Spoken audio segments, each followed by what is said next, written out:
हे everyone, welcome और welcome back to Raksha unplugged. कैसे हैं आप लोग? तो बात करने वाली हूँ पम्मी और प्रेरणा के बारे में। इनकी कंट्रोवर्सी भाई नेक्स्ट लेवल है। वो बंदा है ना, कहते हैं ना, एक लाइन मैंने कहीं सुनी है, पढ़ी है, क्या है कि किसी को इतना भी मत डराओ कि उसका डर ही खत्म हो जाए। तो वैसा ही कुछ भाई यहाँ पम्मी के साथ हो चुका है। पम्मी का डर एकदम से खत्म हो चुका है। आपको बैक स्टोरी नहीं पता तो मैं बता दूं कि पम्मी और प्रेरणा की लव मैरिज हुई थी। ये लोग बचपन का प्यार जो होता है ना, स्कूल वाला प्यार, वैसा था। फिर इन्होंने शादी कर ली। शादी के बाद इनको एक बच्ची होती है। बीच में काफ़ी अप्स एंड डाउन्स आते हैं। पहले ये एक रेंटेड फ्लैट में रहते हैं, फिर जो पम्मी का घर है उसमें ही घर बना लिया जाता है, साथ में रहने लगते हैं। और उसी बीच होता क्या है कि प्रेरणा को लेकर कुछ बाहरी लोग कुछ ऐसे गंदे स्टेटमेंट्स पास कर देते हैं जो प्रेरणा घर में आकर बताती है।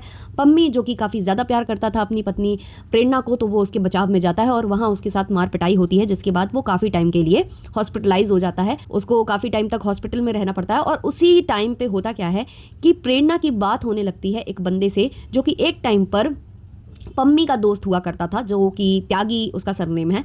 तो ऐसे करके एक लड़का था जो आता जाता था पम्मी के घर में, और वहाँ से जो प्रेरणा है उनकी उनसे दोस्ती हो जाती है, चैटिंग वगैरह होने लगती है। और फिर धीमे धीमे वो अपने पति को चीट करने लगती हैं, चैट्स छुपाने लगती हैं, कॉल उठाकर उसको डिलीट करना और ये सब करना। वो चीट वगैरह करने लगी थी कहीं ना कहीं पम्मी को, और ये चीज़ पम्मी को समझ में आ रही थी। ये सारी कहानी बाय द वे पम्मी ने ही लोगों को बताई है। तो उस लड़के से, उस बंदे से उनका एक्स्ट्रा मैरिटल अफेयर, ऐसा कहना है पम्मी का, कि स्टार्ट हो जाता है प्रेरणा का। और फिर धीमे धीमे प्रेरणा और पम्मी सेपरेट हो जाते हैं। अब जो प्रेरणा की मॉम है वो भी प्रेरणा का ब्रेन जो है वो वॉश करती रहती हैं, उनको सिखाती पढ़ाती रहती हैं कि ये करना है, ऐसा नहीं करना है, पति से दूर रहना है, वो तुम्हारा इस्तेमाल कर रहा है, वो तुम्हारे पैसों का इस्तेमाल कर रहा है। तो ऐसे करके काफ़ी सारी कंट्रोवर्सी इनके बीच में स्टार्ट हो गई थी। अब हुआ क्या कि अब जो प्रेरणा और पम्मी हैं दोनों अलग होने वाले हैं। तो जो प्रेरणा है उन्होंने बतेरे केस पम्मी के ऊपर लगा रखे हैं, बहुत तरीके के केस लगा रखे हैं, जो ऑब्वियसली डिवोर्स केस के दौरान लगाए जाते हैं। 20-25 लाख की डिमांड भी कर रही है प्रेरणा।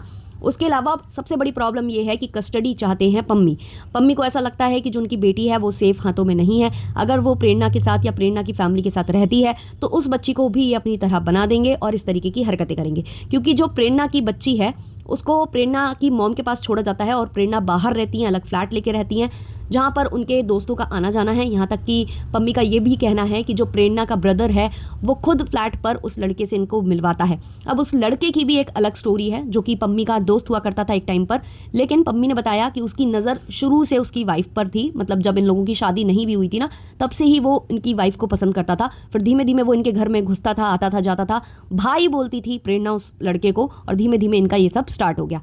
अब पम्मी की नाराज़गी इस बात से है कि पहले तो बेटी से मिलने नहीं दिया जाता है पम्मी को। दूसरा, उस लड़के के साथ प्रेरणा डिवोर्स से पहले ही घूम रही हैं, फिर रही हैं, यहाँ वहाँ जा रही हैं। यही नहीं, उस लड़का जो कि वो त्यागी है, उसकी काफ़ी सारी प्रूफ्स जो हैं वो पम्मी के पास आ चुके हैं। पम्मी के पास न जाने क्या क्या चीज़ें हैं, भतेरे स्क्रीनशॉट, भतेरे वॉइस रिकॉर्डिंग्स। और उनको ये भी पता है कि वो लड़का जो है ना, वैसे तो बड़े बाप की औलाद बनता है, लेकिन वो लड़कियों से पैसे मांगता है, पैसे भी मांगता है, कपड़े भी मांगता है, यहाँ तक कि प्रोटीन पाउडर तक की डिमांड करता है। कई लोगों का कर्जा वो लेकर बैठा है, ऐसा कहना है पम्मी का। पम्मी उसे एक वर्ड लेकर बुलाता है जिसको मैं यहाँ नहीं बोलूँगी। पत्नी को भी वो अलग अलग शब्दों से नवाजता है, क्योंकि उसका डर कहीं ना कहीं ख़त्म हो चुका है। अब पम्मी पर रोज़ एक केस लगता है। अभी रिसेंटली पम्मी ने बताया कि फिर से ये जो बंदा है और इनकी जो एक्स वाइफ है, जो कि अभी एक्स हुई नहीं है क्योंकि केस अभी चल रहा है, अभी डिवोर्स हुआ नहीं है, तो ये गई थी थाने पम्मी के खिलाफ शिकायत करने कि मेरा डिवोर्स हो चुका है और इस लड़के, ये जो लड़का है ये मेरा दोस्त है, मैं इसके साथ घूमती हूँ, फिरती हूँ, और वो मुझे परेशान करता है, मुझे डिफेम कर रहा है सोशल मीडिया के ऊपर वीडियो बना कर। जब ये चीज़ें वहाँ से हुई तो पम्मी के पास फिर से कॉल आता है उस पुलिस चौकी से, और वो बोलता है करा दे, एक और केस करा दे, मुझे कोई फ़र्क नहीं पड़ता, मैं तो शेर हूँ। मतलब वो तो पूरा घायल शेर की तरह वीडियोज़ बना रहा है। उसका जो प्यार ठुकराया गया है ना, वो पूरा एक एक बदला ले रहा है। एक्चुअली यार, जब इंसान बहुत ज़्यादा किसी को प्यार करता है और उसको धोखा मिलता है ना, तो कहीं ना कहीं उसका इसी तरीके का बिहेवियर हो जाता है भाई, कि मतलब मैं अब मिटा दूंगा, सब कुछ मिटा दूंगा, आग लगा दूंगा, पूरे दुनिया में आग लगा दूंगा, है ना। तो ऐसा कुछ रहता है। तो वही कुछ कहीं ना कहीं मुझे पम्मी का समझ में आ रहा है। पम्मी हमेशा ये चीज़ और बोलता है कि मेरे पास तो परमाणु बम है, मेरे पास तो ब्रह्मास्त्र है, और उसकी चर्चा भी वो कर चुके हैं कि मेरे पास कुछ ऐसे फोटोज़ और वीडियोज़ हैं प्रेरणा मैडम की, जो कि अगर सामने आ जाती हैं, जो कि अगर वो अपलोड कर देते हैं तो तहलका आ जाएगा सोशल मीडिया पर। और वो ऐसे है भी नहीं कि मैं उसे सोशल मीडिया पर अपलोड कर सकूं, क्योंकि वो मतलब गाइडलाइंस के अंतर्गत नहीं आते। अब समझ जाओ अब कैसे क्लिप्स वो होंगे। तो उसी क्लिप को लेकर कई बार बात की जा रही थी। बहुत सारे लोग अनफॉलो कर रहे थे प्रेरणा को, भर भर कर जो है प्रेरणा को हेट भी मिल रहा है, क्योंकि सब लोग पम्मी को सपोर्ट कर रहे हैं, क्योंकि पम्मी जितनी भी बातें कर रहे हैं उसका सारे बातों का प्रूफ पम्मी के पास है। तो ये चीज़ें हैं। तो अभी क्या हुआ है, अभी जो रिसेंट बात हुई है उसमें ये हुआ है कि किसी ने कमेंट सेक्शन में प्रेरणा को ये बोला कि तुम्हारे जो तुम घूमने जाती हो उसके संग तुम्हारा ऐसा है, अफेयर है, तुमने शिकायत कराई है पम्मी की, तुम पुलिस चौकी चली गई थी उसके साथ, ऐसा था वैसा था। तो वहाँ उन्होंने रिप्लाई दिया है कि पहले पता कर लो, तुम्हें कैसे पता, तुम गई थी क्या मेरे साथ, और कुछ भी भौंकने मत आ जाया करो कुछ भी सुनकर, जब प्रूफ नहीं हुआ करे तो ऐसे बात मत किया करो। ऐसा कुछ प्रेरणा ने रिप्लाई दिया है उस कॉमेंट करने वाले को। इसके अलावा कुछ लोगों ने ये भी देखा है, मतलब जो सब्सक्राइबर्स होते हैं वो देख लेते हैं, स्क्रीनशॉट्स निकाल लेते हैं और फिर शेयर करते हैं, तो वहाँ से ऐसा पता चला है कि पम्मी और प्रेरणा एक दूसरे को फॉलो भी करने लग गए हैं। अभी तक ये लोग एक दूसरे को फॉलो नहीं कर रहे थे, मतलब अनफॉलो कर रखा था, लेकिन अब दोनों एक दूसरे को फॉलो कर रहे हैं। अब इसका क्या कारण हो सकता है?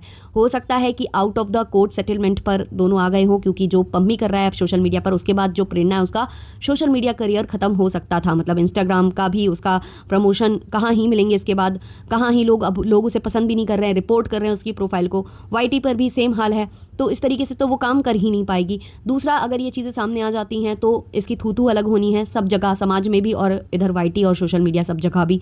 तो कहीं ना कहीं हो सकता है कि वो जो ब्रह्मास्त्र करता रहता है पम्मी, तो उसके चक्कर में प्रेरणा ने उससे दोबारा से कांटेक्ट किया हो और उससे सेटलमेंट करने की कोशिश की हो कि भाई मैं सारे केसेस वापस ले लेती हूँ, तुम मेरे बारे में बोलना बंद करो और सारे ये जो प्रूफ्स वगैरह हैं उसके बारे में बात करना बंद करो। हो सकता है ये वाली बात भी हो।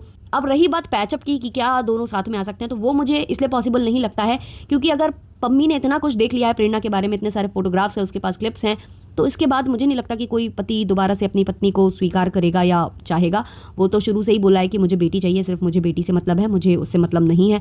और बीच में प्रेरणा ने भी काफ़ी सारे एलिगेशंस लगा दिए थे पम्मी के ऊपर कि वो मुझे मारता था।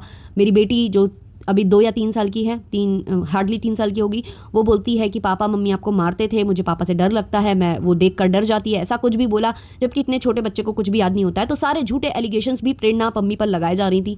तो जिस हिसाब से पम्मी प्रेरणा को नए नए नामों से नवाजते हैं और उनके बारे में इतना कुछ बोल चुके हैं, उनके नहीं उनकी फैमिली के बारे में भी बोल चुके हैं, उनकी मम्मी और उनकी बहन, उनके भाई, सबके बारे में बोल चुके हैं। इवन उन्होंने तो ये तक कह दिया कि छोटी वाली भी कम नहीं है, ऐसे करके वो बोलते हैं। मतलब बढ़िया रोस्टर भी बंदा बहुत अच्छा है, इतना रोस्ट करता है, बैठ जाता है तो भाई टाइम ही पास हो जाता है। मतलब उसका वीडियो देख लो ना, तो रोस्ट भी करके जाता है और सारे खुलासे भी करके एक बार में चला जाता है, सारे प्रूफ्स डालता है, सब कुछ दिखाता है।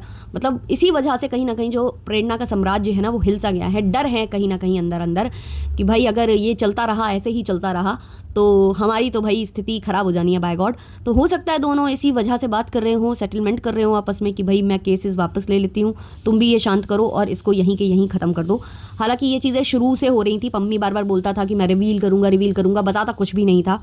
शायद वो उस टाइम पर टाइम दे रहा था प्रेरणा को कि अभी भी तेरे पास टाइम है, अभी मैंने बोलना स्टार्ट नहीं किया है, अभी भी तू गलती मान ले, वापस आना हो तो वापस आ जा, या चीज़ें वो यही सब कर रहे थे।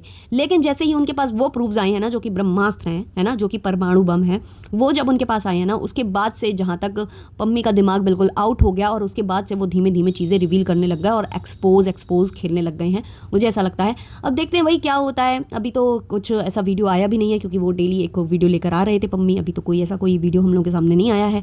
अब ये जो फॉलो अनफॉलो गेम है उसका भी आंसर शायद वो देने आएंगे, क्योंकि जब भी ऑडियंस अब उनसे सवाल कर रही है वो हर एक चीज़ का रिप्लाई देने की कोशिश कर रहे हैं वीडियो के माध्यम से। तो जो भी होगा डिस्कस हम करेंगे। आप चाहते हो क्या मैं कि इस वाले टॉपिक को कंटिन्यू रखूं, क्योंकि मैं जब भी ये टॉपिक पर वीडियो बनाती हूँ, चाहे वो मेन चैनल हो और चाहे यहाँ, मुझे उतना अच्छा रिस्पॉन्स मिलता नहीं है। शायद मेरी जो ऑडियंस है वो इनको देखती नहीं है। तो बताना आप लोग इनको देखते हो या नहीं कॉमेंट सेक्शन में। बाकी मिलते हैं नेक्स्ट वाले पॉडकास्ट में। अच्छा लगा हो तो लाइक शेयर सब्सक्राइब कर देना। तब तक के लिए बाय बाय।